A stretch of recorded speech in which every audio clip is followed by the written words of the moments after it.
masalahnya nanti Mas Dami harus pakai songkok. Harus pakai songkok ya Pak? Oke, kita lanjut.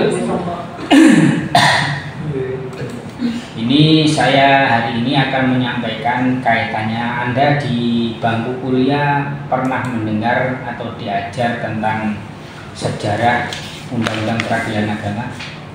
Belum pernah ya. Pak Ari Fauzi tidak pernah ngajar itu? Mungkin Ya. Sekilas sejarah. Sekilas info. Artinya kenapa sampai ada Undang-Undang Nomor 789? Kenapa sampai muncul Undang-Undang 3 2006? Kenapa sampai muncul Undang-Undang 50 2009? Belum pernah mendengar ya? Saya yakin itu belum pernah disampaikan kalau bukan praktisi yang ngajar, karena ini kaitannya dengan politik hukum. Oke, kita yang pertama akan kita perhatikan di Undang-Undang Nomor 7 tahun 89. Saya sampaikan kenapa Undang-Undang 789 itu sangat penting sebagai tonggak sejarah peradilan agama. Karena apa? Pengadilan agama itu sesungguhnya sudah lama berdiri. Sejak zaman kerajaan itu sudah ada peradilan agama. Buktinya dulu itu tiap-tiap kesultanan itu punya kodi. Kodi ya? Kodi. Apalagi kesultanan-kesultanan yang Islam, Kesultanan Mataram, Demak, itu Kesultanan Pajang itu punya kodi. Dan di sana itu mengadili seluruh perkara yang dihadapkan pada dia. Jadi cikal bakal peradilan agama itu sebenarnya sudah ada sejak dulu. Nah, kemudian ketika Belanda mulai masuk ke Indonesia, itu mulailah diatur. Ini saya sampaikan secara singkat. Mulai Belanda masuk di Indonesia itu mulai diatur. Dulu kerajaan-kerajaan itu boleh mengadili segalanya, tapi kemudian dibatasi oleh Belanda. Boleh, tapi hanya perkara-perkara tertentu saja. Waris boleh. Terus perkara perdata yang lain boleh. Dulu itu raja atau kesultanan itu di samping beliau sendiri sebagai kodi, sebagai penentu dari keputusan, karena kan tita raja kan sama dengan undang-undang, itu dia juga mengangkat pembantu. Ini seperti itu tuh terjadi terus sampai zaman Belanda. Oleh Belanda ternyata kewenangan pengadilan agama, artinya kerapatan kodi kalau di dalam itu mengkhawatirkan kekuasaan Belanda di Indonesia. Akhirnya mulai dikurangi. Orang yang berselisih kaitannya dengan keputusan-keputusan yang bersifat perdata itu dialihkan ke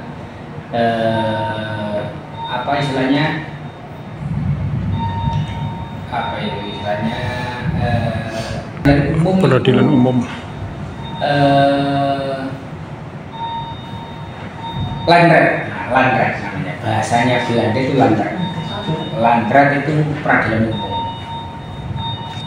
Nah, kalau peradilan agama bahasanya Belanda dulu itu rat agama. Rat itu pengadilan. Nah, ini mulai Belanda sudah membatasi. Dan ternyata setelah Indonesia merdeka itu masih belum bisa dipisahkan. Buktinya apa? Walaupun pengadilan agama itu ada, yang dulu hanya menyelesaikan masalah NTCR, nikah talak rujuk,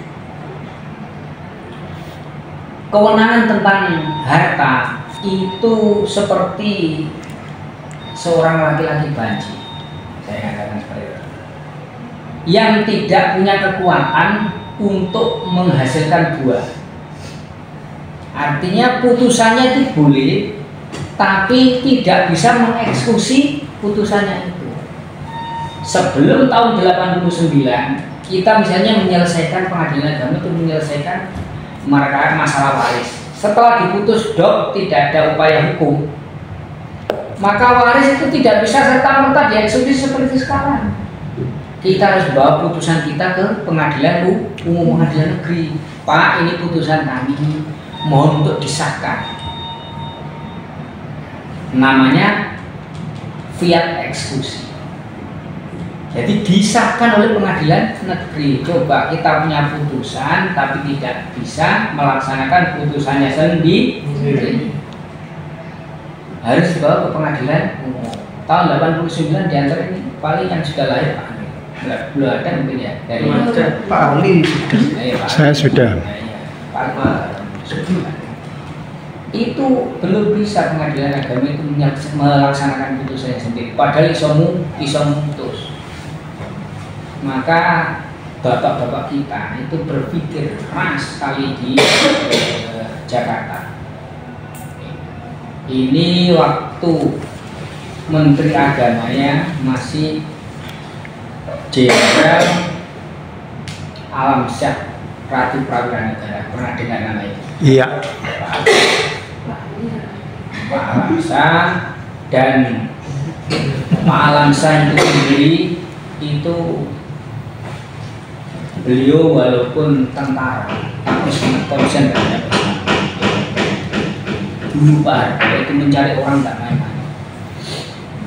Pemimpin di Indonesia, Menteri Agama di Indonesia yang tentara itu 2 kali, termasuk salah satunya adalah Pak Alamsyah. Tapi orangnya hebat sekali, konsen terhadap Islam. Pak Harto itu pintar dalam memang orang plus minus, walaupun Pak Harto ada minusnya, tapi plusnya itu banyak sekali kalau menurut saya. Antara andil besar adanya Undang-Undang 789 itu adalah pemerintahan zaman Pak Harto itu betul-betul konsen dalam hal ini terhadap ada Menteri Agama. Bagaimana supaya peradilan agama itu bisa eksis?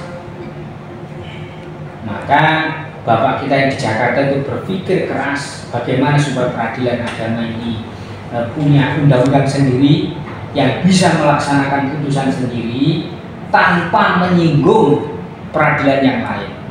Karena bagaimana juga peradilan umum sangat iri, sangat ingin supaya peradilan agama itu tidak berkembang. Ini fakta ya, fakta di bapak kita yang dulu. Maka di akhir 89, kalau tidak salah tanggal 27 Desember disahkanlah Undang-Undang Nomor 7 Tahun 89 tentang peradilan agama. Di saat itulah peradilan agama itu punya apa istilahnya, punya energi, power, taji, punya nyali, punya apa istilahnya, kekuatan. Itu peradilan agama itu akan punya kekuatan. Nah, di situ masih terdapat beberapa kelemahan. Antara lain saya bukakan ya. Di pasal 49 tentang kewenangan. Pasal 49 tentang kewenangan itu dijabarkan di pasal 50. Nah, pasal 50. Saya bukanya biar enak kita baca. Nah, ini pasal 49 ya. Kewenangan pengadilan agama di ayat 1 itu menyebut tentang perkawinan, pewarisan, wasiat, hibah yang dilakukan berdasarkan hukum Islam. C. Wakaf dan sedekah. B. Bidang perkawinan sebagaimana diatur dalam ayat 1 adalah hal yang diatur dalam undang-undang mengenai perkawinan yang berlaku. Jadi merujuk ke Undang-Undang 1 Bidang pewarisan menentukan apa saja. Ya, ini menentukan siapa-siapa yang menjadi ahli waris, penentuan mengenai harta peninggalan, penentuan bagian masing-masing ahli waris dan melaksanakan pembagian harta peninggalan tersebut. Nah, pasal 50 inilah yang saya maksud adalah politik hukum. Pasal 50 mengatakan dalam hal terjadi sengketa mengenai hak milik atau keperdataan lain dalam perkara-perkara sebagaimana dimaksud dalam pasal 49 yang saya sebut tadi itu, maka khusus mengenai objek yang menjadi sengketa tersebut harus diputus lebih dahulu oleh pengadilan dalam hitungan peradilan umum. Maksudnya tahu kalimat ini. Misalnya ini punya saudara, bersaudara ini gugat saudara yang sini, gugat waris. Ini misalnya ada 5 objek yang digugat, yang dikuasai oleh saudara yang di sini. Dalam persidangan ini menjawab, benar Pak Hakim, memang orang tua saya ini. Benar Pak Hakim, orang tua saya itu meninggalkan objek warisan itu tapi hanya 3, A, B, C. Lah, yang D dengan E itu bukanlah harta warisan, tapi itu harta pembelian saya sendiri, bukan tinggalan orang tua. Ini timbul sengketa hak milik apa enggak? Ini mengatakan waris, ini mengatakan pemberian. Kan? Orang kan dalam gugatan kan mesti dia mengelak supaya bagaimana supaya tidak diakui mentah-mentah begitu. Nah, ini karena mengelak, oh itu harta peninggalan, bukan harta peninggalan tapi pembelian saya. Nah, alasannya dari Pak Anu, namanya alasan dia. Maka ketika ini membantah yang D dengan E itu bukan harta waris tapi pembelian, maka itulah timbul sengketa milik. Ini mengatakan miliknya adalah milik harta waris, ini mengatakan milik milik pemberian. Nah, itu di pasal 50 tidak boleh diteruskan. Jadi kalau sudah ada gugatan seperti itu, berhentilah pengadilan agama meneruskan. Silakan saudara ajukan yang D dengan E tadi itu ke pengadilan umum. Nah, ajukan di sana timbullah sengketa kepemilikan antara ini sebagai tergugat, ini sebagai penggugat tentang 2 objek tadi itu D dengan E. Itu kalau yang diakui 2 objek, kalau keseluruhan mandek jeker.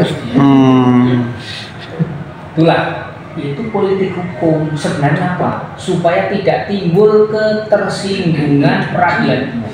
Wong dulu itu milik saya, dulu itu saya yang ngadili, kok tahu-tahu tidak mau pengadilan agama, kok nyimut gitu. Bahasanya seperti itu politik hukum. Biar tidak timbul perselisihan yang mendalam, maka bapak-bapak kita di DPR biar seperti itu. Nah, kalau sudah seperti itu, padahal asas peradilan itu ada 3, apa? Sederhana, cepat, biaya ringan. Asas peradilan terpenuhi apa tidak? Sederhana, tidak sederhana akhirnya harus nunggu pengadilan putusan dari peradilan umum. Cepat apa enggak? Tambah mesti. Biaya ringan apa enggak? Enggak, 2 kali. 2 kali biaya. Asas itu tidak terpenuhi, tapi ini politik hukum. Dan itu fakta yang terjadi. Pertama, yang kedua, di dalam Undang-Undang 789 itu masih punya hak khiyar, hak memilih. Itu yang paling bahaya itu, dan ini sering terjadi. Saya juga mengalami walaupun saya itu jadi pegawai itu tahun 93. Ketika si A itu mengajukan gugatan ke pengadilan agama, kemudian si A itu diperiksa buatan waris ini, kok kalah, dia ngajukan ke pengadilan negeri dalam objek yang sama, diperiksa oleh pengadilan negeri. Itu diperiksa oleh pengadilan negeri. Atau sebelum itu dia mikir-mikir, ya pengadilan negeri maaf ya, pengadilan kan gitu ya. Kalau pengadilan agama sampai saat ini saya tidak pernah mendengar ada yang seperti itu. Wes ke pengadilan negeri, aku jadi agak takjub bisa. Ini semua politik hukum di Undang-Undang 789 terjadi seperti itu. Dan cerita seperti ini itu saya sering mendengar dari advokat. Ketika saya dinas pertama di Lumajang itu tahun 93, 94 saya kan sudah jadi panitera pengganti. Itu cerita dia cerita. Saya kalau berperkara di pengadilan agama, kalau kalah itu hati saya masih bisa menerima. Tapi kalau saya di peradilan umum kalah, saya punya bukti itu hati saya itu berteriak sebenarnya. Jadi dalam bahasa itu dia itu lebih puas berpraktek beracara di pengadilan agama daripada pengadilan negeri. Karena pengadilan negeri ada harta dipanggil oleh paniteranya. Kamu milik majelis siapa? Itu coba. Ini fatal ya. Tapi kalau di pengadilan agama saya tidak pernah mendengar. Saya mulai jadi pegawai di kepaniteraan itu mulai tahun aktif betul tahun 94 sampai sekarang saya tidak pernah mendengar adanya orang dipanggil untuk menghadap ke ketua, memilih majelis dan sebagainya itu saya tidak. Tapi kalau peradilan anak saya kan advokat, dia nyidangkan perkara pidana itu dipanggil anak saya. Saya pernah cerita pidana itu tawar menawar. Itu ditanya, anak saya sudah ngomong, maaf ya mulia, ini kebetulan wakil ketuanya, wakil ketua PN dari Bali, suruh nyiapkan uang 20 juta. Orang ini hidup sehari-hari saja sudah kekurangan, tidak tahu dia, tidak mau tahu. Akhirnya apa, anak saya itu sudah sampai ngadep. Anak saya itu kata, sudah saya wanti-wanti, kamu boleh jadi advokat, tapi kamu harus tahu, jangan sampai kamu kemasukan hal yang haram, itu akan menjadi nyala daging negara. Suruh masuk sendiri, sudah sampai ngomong sendiri dengan ketua majelisnya, sampai di tangan di koperasi. Kasihan. Itu kalau kita mau bilang kita nyelesaikannya, kalau menurut kita benar ya benar, menurut kita salah ya salah. Ini fakta. Nah, kasus tadi itu seperti itu. Nah, kalau memang misalnya ini nakalan, tadi sengketa ahli, ini punya uang, datang ke akhirnya, tolong bisa dikondisikan. Padahal menurut ini dan dia punya bukti kalau itu adalah harta tinggalan orang tua, apakah dirugikan? Itulah kejadian. Seperti ini, itu ternyata setelah undang ini terbitkan, diundangkan kan efektif tahun 2000 kan ini, bukan 89 tapi 2000 efektif. Maka sejak diundangkan itu perangkat pengadilan sudah diatur, ada jurusita, ada jurusita pengganti. Dulu itu tidak ada, kalau eksekusi atau pengadilan umum kita yang punya putusan, tapi kita tidak bisa melaksanakan karena kita tidak punya alatnya. Yang punya alatnya hanya pengadilan dan negeri. Nah, munculnya undang-undang ini itu langsung dikritisi oleh Pak Dr. Royhan Rasid. Saya pernah mendengar, saya kan diajar langsung itu bukunya warna merah, hukum acara peradilan agama warna merah. Saya itu beli itu di, kalau di Jogja saya dulu kan pendidikan di Jogja di YN Sunan Kalijaga, itu beli di toko buku shopping namanya di sana dekat Malioboro, itu paling murah. Waktu itu saya beli hanya 2.500 rupiah, 2.500 buku asli, saya bawa bacakan yang asli, saya bawa ke Pak Raihan, ditandatangani langsung oleh Pak Dr. Raihan Rasid. Beliau itu memang praktisi, asalnya Ketua Pengadilan Tinggi Agama Padang Sumatera Barat, karena beliau ini ada keinginan untuk menjadi teoritis dan menjadi dosen. Akhirnya beliau belum masih di Kemenak, beliau mengajukan permohonan ke Departemen Agama Pusat supaya dilimpahkan jadi dosen di IAIN. Akhirnya dia jadi dosen di IAIN. Itu dikritisi pasal 50 tadi itu. Kritisinya itu begini, ya, sangat tidak mungkin tanpa adanya sengketa milik. Setiap ada sengketa keperdataan yang menyangkut kebendaan, itu sangat masuk akal. Karena apa? Ketika ada sengketa kebendaan yang berkaitan dengan harta, itu mesti orang yang digugat atau tergugat itu akan membela diri dengan alasan apapun, apa ini pemberian saya, itu pemberian hibah dari orang tua saya atau dan sebagainya, tidak akan mengaku langsung itu adalah harta waris. Apakah tidak timbul sengketa milik? Kalau sudah timbul sengketa milik, maka berarti kita menyelesaikan masalah ini. Mesti akan dilimpahkan, diajukan gugatan dulu ke pengadilan negeri, panjang lagi umurnya sudah.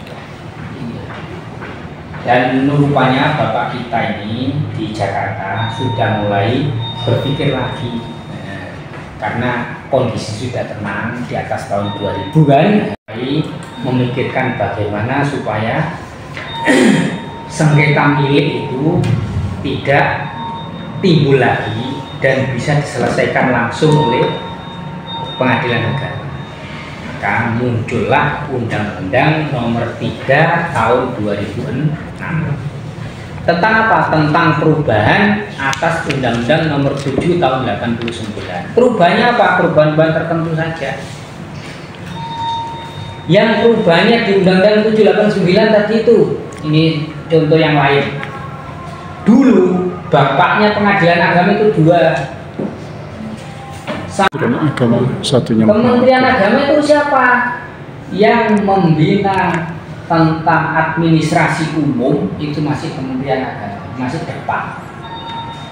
Nah, yang membina tentang kepanitraan justisialnya itu baru Mahkamah Agung. Dua bapaknya. Kalau seperti ini itu tidak efektif. Mesti tidak efektif. Maka Mahkamah Agung atau Bapak BK yang paham sekali dengan hukum, bagaimana supaya tidak timbul intervensi dari di luar kekuasaan yudikatif, maka lembaga peradilan itu harus dijadikan satu non-departemen. Itu keinginannya. Nampaknya itu direspon oleh Presiden. Waktu itu 2004 itu Pak SBY sudah mulai ya. Ya. Ya, Pak SBY ya 2004 Pak SBY. Direspon oleh Kementerian Kehakiman, Kementerian Hukum dan HAM. Diresponlah. Maka sejak 2004 seluruh lembaga peradilan itu dibawa ke urusan Mahkamah Agung. Sejak 2004 termasuk Pengadilan Agama. Saya ini punya sertifikat penyerahan pegawai. Jadi saya itu oleh Departemen Agama, oleh negara itu dibuat sertifikat, diberi sertifikat apa? Jadi saya ini oleh Kementerian Agama dulu, Departemen Agama itu dilimpahkan oleh Mahkamah Agung sebagai pegawainya Mahkamah Agung. Setelah jadi sebagainya Mahkamah Agung, termasuk aset itu juga dilimpahkan. Nah, sejak berjalannya itulah Pengadilan Agama dengan Undang-Undang Nomor 3 2006 itu pelimpahan termasuk aset itu juga pembinaannya melalui Mahkamah Agung langsung. Kalau dulu di Undang-Undang 7 masih dua bapak, sejak Undang-Undang 3 2006 itu sudah satu bapak. Siapa? Mahkamah Agung. Jadi pembinaan administrasi umum dan administrasi kepanitraan dengan judisialnya itu semuanya Mahkamah Agung. Itu disebut dalam pasal di Undang-Undang Nomor 3 2009. Tapi itu tidak saya sampaikan. Yang saya sampaikan kaitannya yang politik hukum tadi itu pasal 49 ini. Pasal 49 saya baca yang Undang-Undang 3 2009. Bunyinya sudah berubah. Pengadilan Agama bertugas dan berwenang memeriksa, memutus, dan menyelesaikan perkara di tingkat pertama antara orang-orang yang beragama Islam di bidang A. Perkawinan, B. Waris, C. Wasiat, D. Hibah, E. Wakaf, F. Sodako, G. Infak, F. Hibah, H. Sodako, dan I. Ekonomi syariah.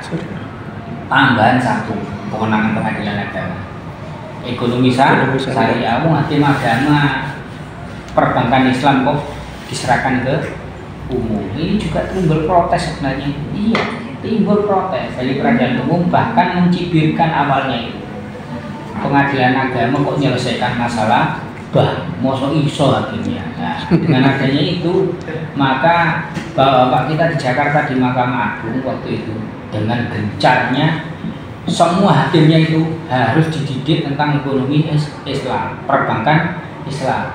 Juga tidak luput dari hal-hal yang berkaitan dengan perbankan di Indonesia. Karena standar perbankan itu BI, Bank Indonesia. Maka semuanya standar. Kita pelatihan sering. Bahkan namanya sertifikasi itu sudah semua hakim harus. Termasuk saya itu awal-awalnya COVID itu kita ikut pelatihan ekonomi syariah itu hampir 2 bulan. Nah ini tujuannya untuk mempersiapkan itu. Nah ini yang pasal 49. Nah ketentuan pasal 50 nomor 38, ketentuan pasal 50 diubah sehingga menjadi berbunyi begini. Nah pasal 50 ini diubah. Ayat 1. Dalam hal terjadi sengketa hak milik atau sengketa lain dalam perkara sebagaimana dimaksud dengan pasal 49 tadi kan tentang kewarisan itu, khusus mengenai objek sengketa tersebut harus diputus lebih dahulu oleh pengadilan di lingkungan peradilan umum. Ini masih pasal satunya. Lah pasal 2, apabila terjadi sengketa hak milik, pasal 2-nya ayat 2, apabila terjadi sengketa hak milik sebagaimana dimaksud pada ayat 1 yang subjek hukumnya antara orang-orang beragama Islam, objek sengketa tersebut diputus oleh pengadilan agama bersama-sama perkara sebagaimana dimaksud pasal 49. Nah ini yang sudah tidak lagi menunggu bila sampai bersengketa ini dengan ini waris biasanya. Ini kan saudaranya. Ini kita kan bertiga ini Islam semua atau yang 2 itu Islam. Ini kan berarti subjek hukumnya Islam kan? Maka pengadilan ini agama bisa memutus sengketa itu bersama-sama dengan pokok perkara. Tidak perlu nunggu pengadilan umum seperti yang tadi itu. Selesaikan dulu. Apa betul memang itu pembelian kamu, bukan harta tinggalan, buktikan bersama-sama di hadapan majelis hakim pengadilan agama, membuktikan. Kalau memang betul terbukti adalah harta pembelian, maka itu oleh majelis akan dikeluarkan dari objek sengketa. Dan yang terbukti hanya A, B, C dan ABC saja. DE itu tidak terbukti. Itu membutuhkan waktu yang lebih singkat, biayanya lebih murah, dan Anda tidak oyang-oyang ke pengadilan umum lagi. Ini pasal 50 seperti itu. Yang pasal selanjutnya, ayat selanjutnya maksud saya. Seperti itulah, sudah tidak ada lagi pilihan hukum. Maka orang itu orang Islam, itu murni diselesaikan oleh pengadilan agama. Dan ini kasus saya waktu masih di Lumajang, saya di Panitraan waktu itu. Saya 2006 saya sudah keluar dari Lumajang, saya ke Sulawesi ya. Itu ketika 2016 saya masuk di pengadilan agama lagi. Waktu saya masih di mana, di Kraksan. 2012 saya masuk Kraksan. Itu ada advokat, saya nyoba Pak masuk gugatan itu ke peradilan umum, pengadilan negeri.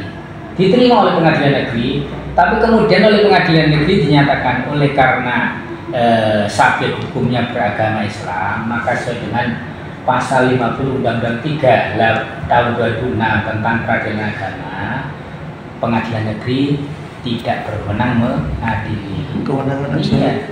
Jadi itu sejak itu dia beberapa pengacara itu masih nyoba-nyoba gambler istilahnya. Tapi oleh peradilan umum sudah tidak. Kalau dulu diterima, masih Undang-Undang 789 diterima. Sejak Undang-Undang 3 2006 sudah dinyatakan tidak berwenang. Sejak itulah semua kasus sengketa harta yang berkaitan dengan kebendaan ini masuk di pengadilan agama. Ini yang berkaitan dengan sengketa. Nanti akan saya lanjut ke sampai muncul Undang-Undang 50 tahun 2009 bagaimana ini? Saya berhentikan di sini, ada pertanyaan. Sebentar, waktunya kurang 7 menit.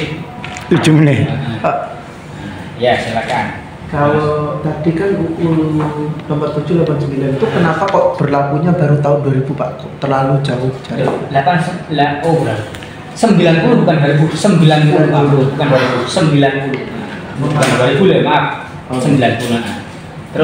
Terus yang waris tadi Pak, kalau misal ketika terjadi warisan lah, tapi nggak adil lah jumlahnya, nggak adil bagiannya. Ketika diwariskan itu anggap dua saudara dua-duanya masih Islam. Lalu ketika terjadi sengketa, salah satu misal yang dituntut dan menguasai itu telah pindah agama, itu kewenangannya tetap pengadilan negeri atau pengadilan agama? Ini kalau berkaitan dengan sengketa waris, misalnya saja sudah diberi bagian oleh bapaknya, tapi kan pembagian kan bukan pembagian waris, kan hibah kan itu, ya, masih pemberian kan, ada kan seperti itu. Punya saudara 5, ini yang saudara yang paling kecil itu 3 SID, kan sedikit, sementara yang lainnya itu banyak. Sementara dia sendiri itu merasa tidak adil, dia bisa gugat. Karena apa? Pemberian atau hibah orang tua terhadap anak itu di dalam Kompleks Hukum Islam di pasal 100 berapa saya lupa, itu cek saja di atas pasal 150 dan tentang kewarisan itu bisa diperhitungkan sebagai bagian waris. Jadi misalnya perempuan ini ya, mestinya perempuan itu kan dapatnya kan separuh dari laki-laki, ya, ya, betul. Separuh dari laki-laki. Nah, misalnya yang laki-laki itu adiknya itu kok dapat bagian sama, sementara dia perempuan. Nah, saya ini kan laki-laki, oleh bapaknya di bagian seperti itu. Itu kan ini gugat, ya bisa silakan gugat. Hibah yang diberikan orang tua kepada anak itu bisa diperhitungkan sebagai bagian waris. Tapi majelis akan mempertimbangkan, Misalnya saja si perempuan ini sejak orang tuanya itu sudah tua, itu yang merambut itu anaknya yang perempuan, umum di Jawa kan seperti itu, atau di daerah Lombok, daerah Madura kan seperti yang tua. Sementara saudara yang laki keluar semua, terus menganggap bapaknya tidak adil kalau anaknya itu dikasih sama dengan anaknya yang laki-laki. Terus yang kedua, anaknya bisa sekolahkan sampai tinggi, sementara ini SMA saja. Menurut Anda kira-kira bapaknya memberi ini bagian sama dengan kakaknya itu sudah layak apa tidak? Layak. Itu termasuk akan dipertimbangkan, walaupun itu bukan bagian waris. Bagian warisnya akan ditunjukkan oleh hakim, oleh ini sepakat. Misalnya kok dapatnya dia itu 500 meter persegi, ya, atau dapat 1000 sama dengan kakaknya, maka seharusnya ini dapat 500 meter persegi. Oleh karena sejak orang tuanya terentang, tidak bisa lagi bekerja, maka yang memberi hidup, merawat dan sebagainya itu anak yang perempuan adalah satu bentuk bakti anak kepada orang tua, yang mana orang tua sudah tidak bisa berbuat apa-apa, maka anak ini yang akan merawat. Adalah layak dan adil jika anak itu diberi tambahan sebagai bentuk penghargaan orang tua terhadap anaknya yang merawat. Sementara seorang laki-laki yang dia sudah bisa kerja keluar, dia menyatakan orang tuanya tidak adil adalah mendolimi saudara sendiri. Karena apa? Dia yang merawat dari anaknya inilah, itu akan dipertimbangkan sehingga ini dianggap sebagai wasiat wajib. Walaupun nanti akan dikurangi, misalnya kalau 5 kan dapat 1000, yang paling tidak itu 250 itu sudah cukup. 250 itu sudah cukup, 250 meter ya, sehingga dia keseluruhannya bagiannya itu 500, 250 itu sebagai bentuk kias dari wasiat wajibah. Itu adalah satu hal yang sangat adil bagi, itu dipertimbangkan. Tapi tetap ditunjukkan bagian perempuan itu sebenarnya separuh dari bagian laki-laki, bisa juga. Oke, satu lagi, ayo Pak. Apa? Kalau misal yang digugat itu dari setelah dapat waris ganti agama tadi. Nah, tetap tadi proses pembagian pemilihan hartanya laki apa Islam itu bukan? Yang digugat Pemilihan Muslim. harta. Oh, Pemilihan berarti harta. dari Nah. warisnya, Pak. Oh, dari Itulah pewarisnya. dilihat dari situ. Oke, yang tadi ngaco ya Mas, apa namanya Mas? Giovanni. Ya Fandi ya. Terus Kan tadi tentang pembagian hak waris. Ada sebuah keluarga di desa saya, itu pembagiannya kan laki-lakinya ada satu dari 4 saudara. Yang satu laki-laki itu mendapat hak warisan kurang lebih 1.300 meter. Kemudian yang nomor 2 itu hampir 1.000. Yang ketiga itu cuma 500 berapa.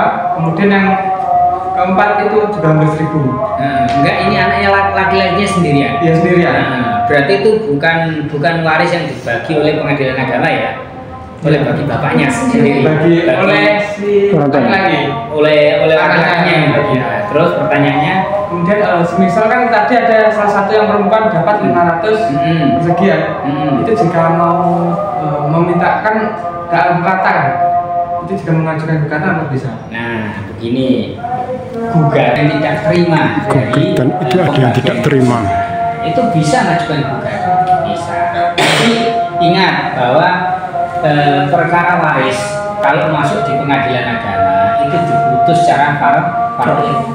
Kalau putusan faroid lidzakari mislu hadil Unsayaini. itu adalah kunci. Jadi bagi laki-laki itu 2 bagian dibanding perempuan itu kunci. Tinggal posisi saudara itu bagaimana, kan gitu lah. Kalau bagian yang sudah diberikan oleh bapaknya itu tidak sesuai dengan faroid, maka bagian itu akan dikurangi kelebihan. Kalau kurang akan ditambah. Kecuali terjadi kesepakatan, artinya itu terjadi keikhlasan dari pihak laki-laki. Tapi itu di dalam kompilasi hukum Islam, bagian dari perempuannya harus ditunjukkan dulu. Awakmu itu sebenarnya itu oleh ini, tapi keluarga itu rela, dulu itu rela kalau kamu dikasih jumlah sekian, dan dulu yang lain harus juga rela. Kalau itu tidak ada masalah, karena kaitan waris itu adalah hakul adam. Ketika seorang anak Adam ini rela dengan apa yang dia lakukan, maka rela Allah juga. Tapi ketika ditutupi bagiannya perempuan atau seharusnya bagian tanpa ditunjukkan, itu namanya terjadi penipuan, horor itu kalau sudah horor itu hukumnya haram, tidak boleh, harus ditunjukkan. Tapi kalau saudara lain ikhlas sudah diterima, itu caranya. Bisa mengajukan gugatan kalau tidak terima, Bisa. karena itu adalah hibah dalam bentuk bukan waris. Waris itu kuncinya ketika pemilik harta itu meninggal. Ketika pemilik harta masih hidup itu bukan waris namanya, pemberian atau hibah. Dan hibah itu bisa diperhitungkan sebagai bagian waris. Oke ya? Ya, asal nanti kita lanjut terus nanti sampai bisa selesai. Oke, mudah-mudahan pertemuan ini bermanfaat, dan nanti tolong Mas sampaikan ke Pak Gus tentang pembagian. Kalau yang kelompok Pak Agus kan 19, Pak. Berarti kalau ini kan 18. Sisa 1 orang Ya, biar diatur Pak Agus sendiri. Silakan diatur. Yang penting perannya ada. Kalau memang sidang 2 kali, saya dulu di Pemalang itu, kalau sidangnya kan tidak mungkin sekali sidangnya, satu paket itu bisa 3 kali lah, 3 kali. Nanti sidang pertama ketua majelisnya itu si A, nanti sidang keduanya ganti satunya, dan tidak masalah, biar perannya ada, gitu loh. Berarti kalau yang kelompok Mas Agus dibuat saksinya penggugat 2, tergugat 2, yang 1 orang 2 kali ini nggak masalah ya? Bisa, yang penting peran harus ada semua, jangan hanya sebagai penonton. Oke, marilah kita akhiri bersama-sama dengan baca hamdalah. Alhamdulillah. Assalamualaikum warahmatullahi wabarakatuh. Waalaikumsalam warahmatullahi wabarakatuh.